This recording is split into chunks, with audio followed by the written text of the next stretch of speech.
Hello everyone, welcome to Renu Arya classes and stay safe, stay healthy and stay connected। तो आज हम class 7 science chapter number 1 nutrition in plants के बारे में discussion करेंगे। तो चलिए चलते हैं कंप्यूटर स्क्रीन की तरफ।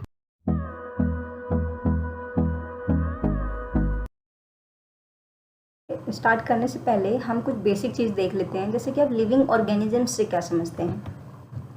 देखिए, जैसे कि प्लांट्स, एनिमल्स और ये ह्यूमन बींग्स, ठीक है, इंसेक्ट्स, ये सब क्या होते हैं, ये हमारे लिविंग ऑर्गेनिजम्स होते हैं। ठीक है, अब ये लिविंग ऑर्गेनिजम्स होते हैं, इनको सर्वाइव करने के लिए इनकी बॉडी में क्या ज़रूरी होता है, न्यूट्रिशंस। न्यूट्रिशंस कहाँ से मिलते हैं, न्यूट्रिशंस के क्या कंपोनेंट्स होते हैं। न्यूट्रिशंस में fats, proteins, vitamins and minerals and carbohydrates होता है, ये न्यूट्रिशन के कंपोनेंट्स होते हैं। इन सबको मिला के न्यूट्रिशन बनता है, जो हमारी बॉडी को सर्वाइव कराता है, हम अच्छे से काम कर पाते हैं, हम जी पाते हैं, हमें एनर्जी मिलती है। ठीक है, अब जो न्यूट्रिशन है ये ह्यूमन बींग्स की बॉडी में पहुंचता कैसे है, तो by food. Human beings, animals की बॉडी में बाय प्लांट एंड एनिमल्स की बॉडी में प्लांट से, और ऐसे ह्यूमन बींग्स की बॉडी में भी प्लांट्स और एनिमल्स के थ्रू डायरेक्टली और इनडायरेक्टली। जैसे कि ये जो ह्यूमन बींग्स हैं ये डायरेक्टली प्लांट खा रहे हैं, प्लांट्स की ग्रीन वेजिटेबल्स खाते हैं, राइस खाते हैं, वो भी प्लांट से मिलता है, व्हीट, आटा, रोटी खाते हैं, वो भी प्लांट से मिलता है। और ये चिकन की बात करें तो चिकन क्या खाता है, चिकन क्या क्या खाता है, चिकन इंसेक्ट्स खाता है, इंसेक्ट्स प्लांट्स खाते होंगे। तो जो इंसेक्ट्स उसने खाया उसमें जो प्लांट्स का न्यूट्रिशन था इंसेक्ट्स में गया, फिर इंसेक्ट से चिकन में गया है। ठीक है, और चिकन डायरेक्टली प्लांट भी खाता है, तो जो प्रॉपर न्यूट्रिशन चिकन के अंदर गया इनडायरेक्टली और डायरेक्टली वो फिर ह्यूमन बींग्स ने खा लिया, तो इनडायरेक्टली ह्यूमन बींग्स में भी प्लांट्स का पूरा प्रॉपर न्यूट्रिशन चला गया। ठीक है, उसी तरीके से इसमें देखिए आप कि ये प्लांट है, इसको किसने खाया, गॉड ने खाया। गॉड ने खाया तो ये प्लांट्स का न्यूट्रिशन गॉड में गया, और गॉड का न्यूट्रिशन फिर ये जो टाइगर है इसने इस गॉड को खा लिया, तो इन दोनों का न्यूट्रिशन मिला के टाइगर में चला गया। तो डायरेक्टली प्लांट खाया गॉड ने तो उसको न्यूट्रिशन मिला, और इनडायरेक्टली टाइगर ने गॉड को खाया तो उसको भी न्यूट्रिशन मिला। उसी तरीके से ये जो पांडा है इसने डायरेक्टली प्लांट्स खाए, तो प्लांट से इसको क्या मिला, फूड मिला, और इसको न्यूट्रिशंस मिले। तो इस तरीके से जो अदर लिविंग ऑर्गेनिजम्स होते हैं प्लांट्स को छोड़ के, वो प्लांट्स या फिर डायरेक्टली और इनडायरेक्टली प्लांट्स पे डिपेंड होते हैं और प्लांट्स को खाते हैं।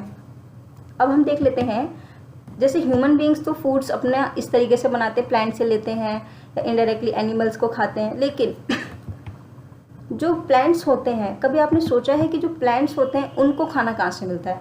हम लोगों को, एनिमल्स को, इंसेक्ट्स को, ह्यूमन बींग्स को, हमको तो खाना प्लांट से मिल जाता है, लेकिन प्लांट्स को खाना कहाँ से मिलता है, प्लांट्स अपना खाना कहाँ से बनाते हैं, खाते हैं और जीते हैं। ठीक है, आज हम उसी के बारे में डिस्कशन करेंगे। तो क्लास 7 का चैप्टर 1 न्यूट्रिशन इन प्लांट्स, इसके बारे में आज हम डिस्कशन करेंगे। जैसा कि in class 6 you learn that food is essential for all living organisms.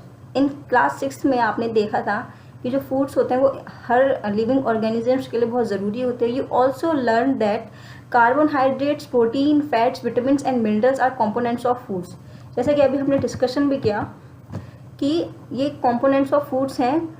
ठीक है, these components of foods are called nutritions. ये जो कंपोनेंट्स ऑफ फूड्स मिक्स हुए हैं, fat, protein, vitamins, minerals and carbohydrate, इनको ये कंपोनेंट्स मिलके क्या बनता है, न्यूट्रिशंस बनता है। Nutrition and are necessary for our body, जो कि न्यूट्रिशन हमारी बॉडी के लिए बहुत ज़रूरी होता है। ठीक है, आप इसमें पढ़ लेते हैं। On living organisms required food, सारे लिविंग ऑर्गेनिजम्स को फूड रिक्वायर्ड होता है, इंक्लूडिंग प्लांट्स को भी। प्लांट्स को भी फूड की ज़रूरत होती है।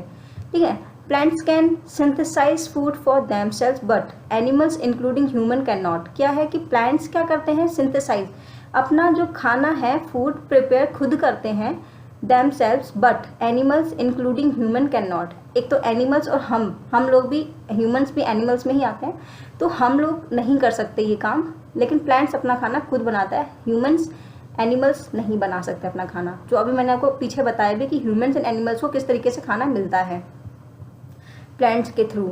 They get it's from plants और एनिमल्स दैट ईट प्लांट्स। ठीक है, वही बोला गया कि एनिमल्स और ह्यूमंस को प्लांट्स के थ्रू न्यूट्रिशंस मिलेगा, फूड मिलेगा, या फिर एनिमल्स दैट ईट फूड्स, या फिर ऐसा होगा कि एनिमल्स ने प्लांट को खाया, फिर उस एनिमल को ह्यूमन बींग्स और एनिमल्स ने ही खा लिया, तो उससे भी उसको न्यूट्रिशन मिलेगा, फूड मिलेगा।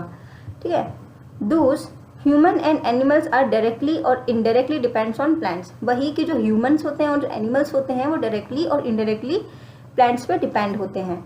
जैसे कि इस पिक्चर में देखिए कि ये जो प्लांट है ये अपना खाना खुद बनाते हैं। इसको हम अभी आगे अच्छे से डिस्कशन करेंगे कि किस तरीके से बनाते हैं। जैसे कि इस पिक्चर में भी आप देखिए ये प्लांट है। प्लांट को डायरेक्टली ह्यूमंस ने खा लिया या इनडायरेक्टली कैसे खाया, प्लांट को गॉड ने खाया, फिर गॉड को हमने खाया, ठीक है, ह्यूमन बींग्स ने खाया। क्योंकि ह्यूमन बींग्स ओमनीवोरस होते हैं, वो प्लांट्स भी खाते हैं और वो एनिमल्स भी खाते हैं। उसी तरीके से ये तो डायरेक्टली खाया और ये इनडायरेक्टली प्लांट्स को गॉड ने खाया और डायरेक्टली प्लांट्स के का न्यूट्रिशन ह्यूमन बींग्स में गया।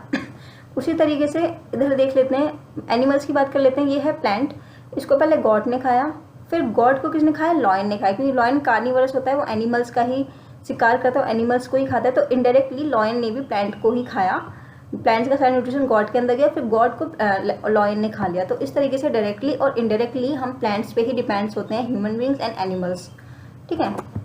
अब भूजो want to know how plants prepare their own food. अब भूजो जानना चाहता है कि हम तो डिपेंड्स हैं उस पर, प्लांट्स पे, लेकिन प्लांट्स कैसे अपना खाना बनाते हैं, ठीक है। चलिए देखते हैं mode of nutrition in plants. अब देखते हैं, plants are the only organism that can prepare food for themselves by using water, carbon dioxide and minerals, ठीक है।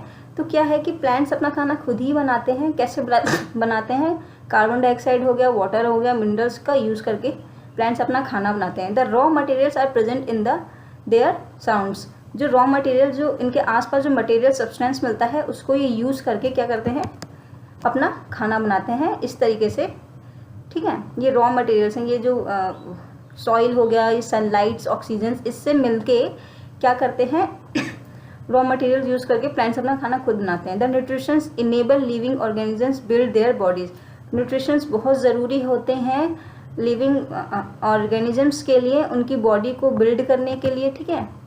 To grow, to repair damage, grow करने के लिए, बढ़ाने के लिए, ठीक है, उनको सर्वाइव कराने के लिए, और उनको कोई चोट लग जाए तो उसे ठीक करने के लिए, और there and provide the energy of carry out life process. Energy देते हैं और कैरी आउट, बड़े होंगे हम और आगे की काम करेंगे, पढ़ाई करेंगे, कुछ बनेंगे, तो ये सब हमें कहाँ से मिलता है, पहले हमें न्यूट्रिशन। हम जब हेल्थी रहेंगे तभी हमें सारी चीज़ें कर पाएंगे। तो वही इसमें बोला गया है कि ये सारी चीज़ें न्यूट्रिशन के थ्रू ही ह्यूमन बींग्स को मिलती हैं और बहुत ज़रूरी होता है nutrition. Nutrition is the mode of taking food by organisms and it utilize by the body, ठीक है।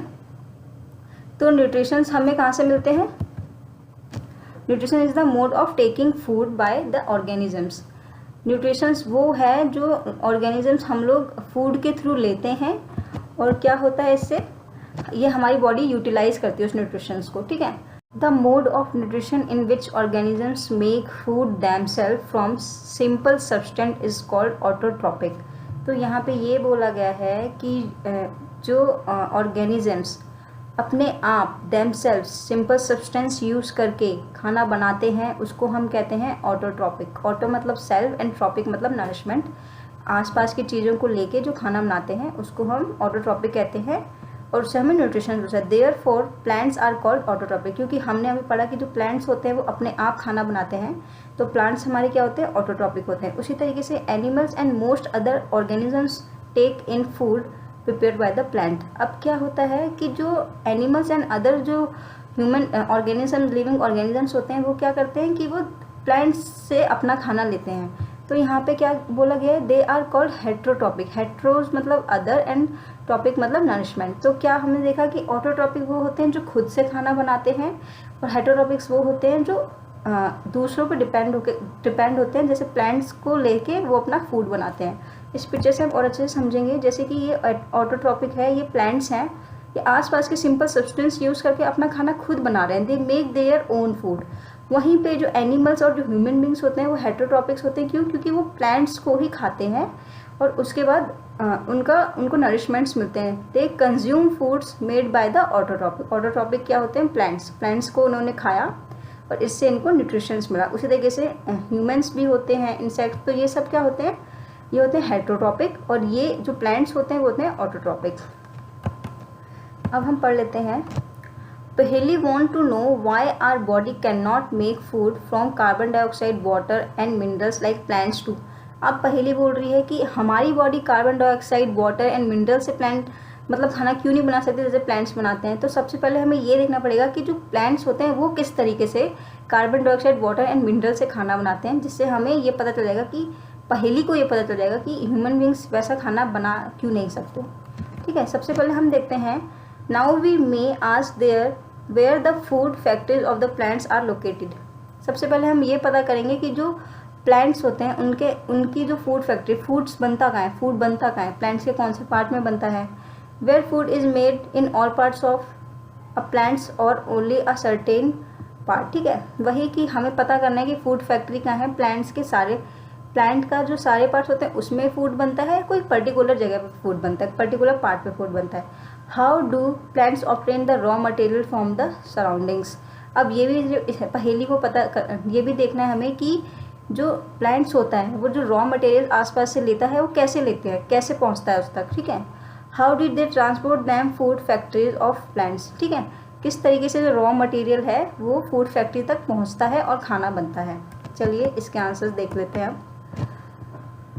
Photosynthesis, foods making process in plants. अब हम पढ़ते हैं कि कैसे फूड बनाते हैं। Leaves are the food factory of plant. अब क्या इसमें देखा गया कि जो प्लांट्स की लीव्स होती हैं वो क्या होती है, उसमें ही खाना बनता है। Therefore all the raw materials must reach the leaf. इसी वजह से जितने भी रॉ मटेरियल्स होते हैं, चाहे वो ऑक्सीजन हो गई, कार्बन डाइऑक्साइड हो गई, वाटर मिनरल्स, ठीक है, वो सब कुछ लीव्स में ही जाके मिलता है क्योंकि लीव्स में ही खाना बनता है। ठीक है, therefore raw material must reach in the leaf. Water and minerals present in the soil. जो वाटर होते हैं, जो मिनरल्स होते हैं वो सॉइल में प्रेजेंट होते हैं and absorb by the root and transfer to the leave. जो वाटर्स एंड मिनरल्स होते हैं वो रूट की तरह एब्जॉर्ब किए जाते हैं और लीव्स में पहुंचाए जाते हैं। तो हमने क्या देखा कि लीव्स, जो प्लांट की जो लीव्स होती है उसमें फूड बनता है, वही फूड फैक्ट्री होती है, उस लीव्स में ही सब फूड बनता है। ठीक है, और जो रॉ मटेरियल्स होते हैं वो लीव्स में ही जाते हैं और जो सॉइल में जो वाटर एंड मिनरल्स होते हैं वो रूट के थ्रू लीव्स में पहुंचते हैं।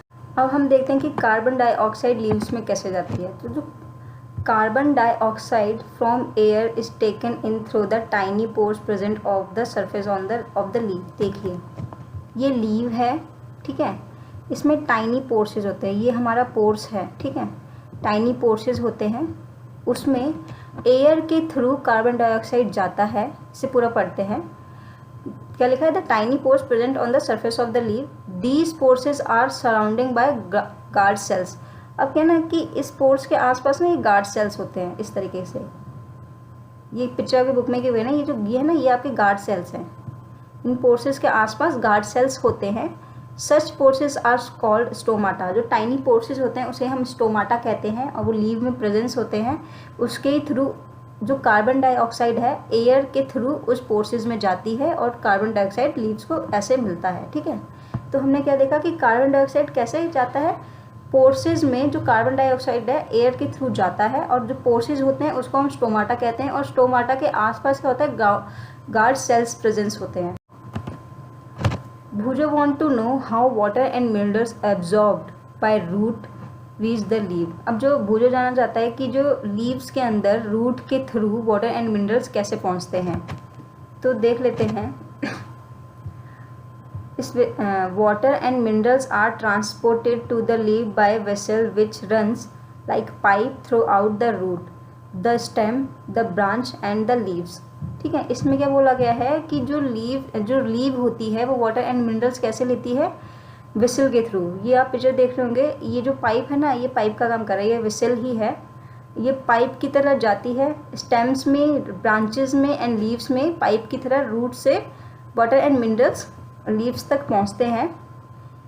They form a continue path और pass for the nutritions to reach the leave. ठीक है, ये है ना, ये एक पाथ बनाती है, जो वेसल होती है एक पाथ बनाती है कंटिन्यूस, जिससे कि रूट से जो मिनरल्स एंड वाटर्स होते हैं वो कंटिन्यू लीव्स में पहुंचते रहते हैं और स्टेम्स में और ब्रांचेस में पहुंचते रहते हैं। ठीक है, दे आर कॉल्ड वेसल्स। इसको ही हम वेसल कहते हैं, ये है ना, ये जो जा रहा है ना इसको ही हम वेसल कहते हैं।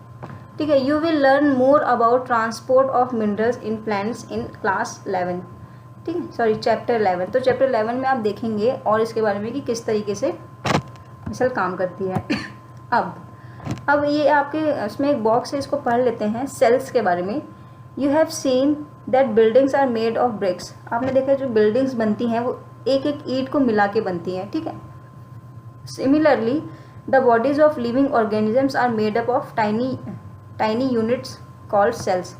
तो उसी तरीके से जो हमारी ह्यूमन बींग्स की और जो एनिमल्स की और जो प्लांट्स की बॉडीज होती है वो छोटे छोटे टाइनी यूनिट सेल्स से बनती है, टाइनी यूनिट से बनती है, जिसको हम सेल कहते हैं, ठीक है। ये सेल्स हैं आपके। Cell can be seen only under the microscope. जो सेल्स होते हैं ना, जैसे हम ईंटें तो देख सकते हैं कि बिल्डिंग बनी है, लेकिन जो सेल्स होते हैं हमारी बॉडी में वो हम सिर्फ माइक्रोस्कोप से ही देख सकते हैं। Some organisms are made of only one cell. कुछ ऐसे ऑर्गेनिज्म होते हैं जिनमें सिर्फ एक पर्टिकुलर सेल बनता है, ठीक है। The cell is enclosed by the thin outer boundary, ठीक है। जो सेल होता है उसके आसपास जो होती है ना बाउंड्री बनी होती है इस तरीके की, देखिए ये जो बाउंड्री बनी हुई है ना, पतली सी एक बाउंड्री बनी होती है कॉल्ड द सेल मेम्ब्रेन, जिसको हम सेल मेम्ब्रेन कहते हैं, ठीक है। Most cell have a distinct centrally located spherical structure called nucleus, ठीक है। तो ये देखिए ये सेल है, इसके बीच में एक ये स्पेरिकल गोल आकार में सर्कल बना होता है जिसको हम न्यूक्लियस कहते हैं। हर सेल में ये प्रेजेंट होता है, ठीक है। The nucleus is surrounded by a jelly like structure called cytoplasm, ठीक है।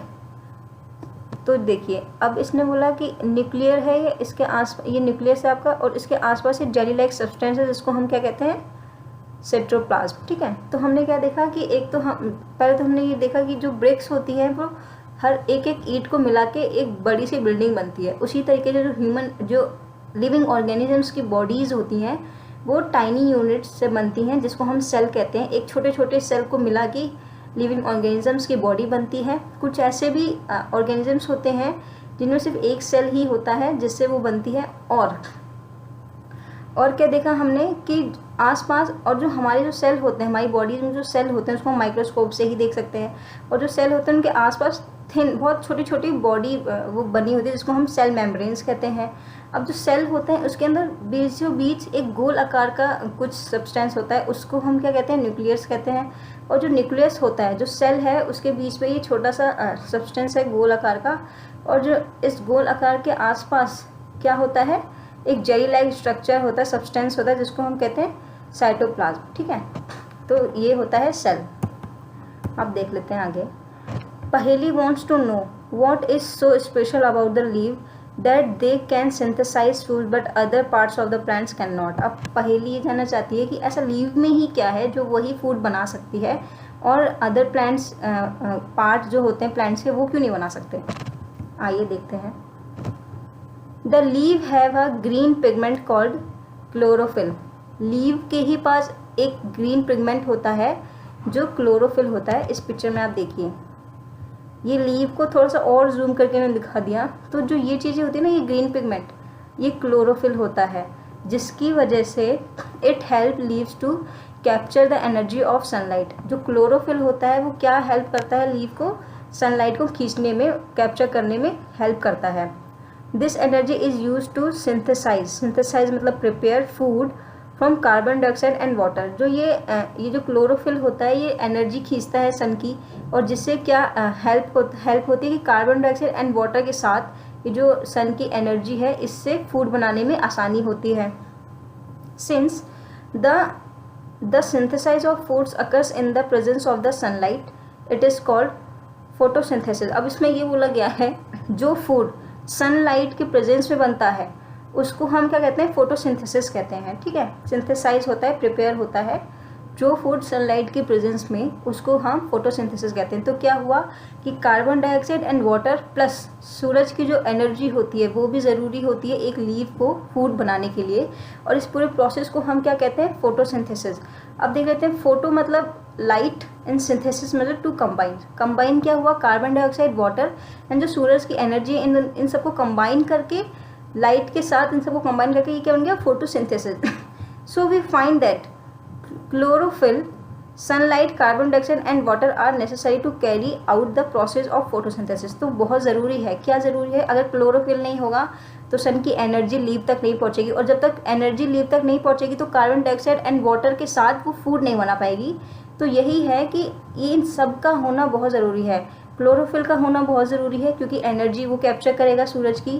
कार्बन डाइऑक्साइड एंड वाटर का होना ज़रूरी है कि इन सबसे को मिला के हमारा क्या बनेगा, फूड बनेगा। और इन सबको बनाने के लिए इन सारी चीज़ों को मिला के जब बनता है तो उसको हम कहते हैं फोटोसिंथेसिस। ठीक है।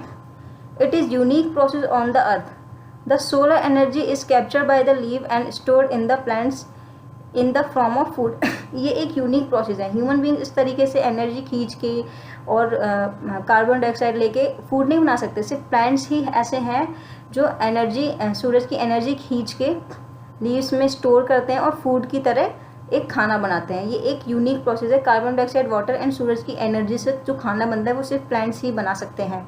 ठीक है।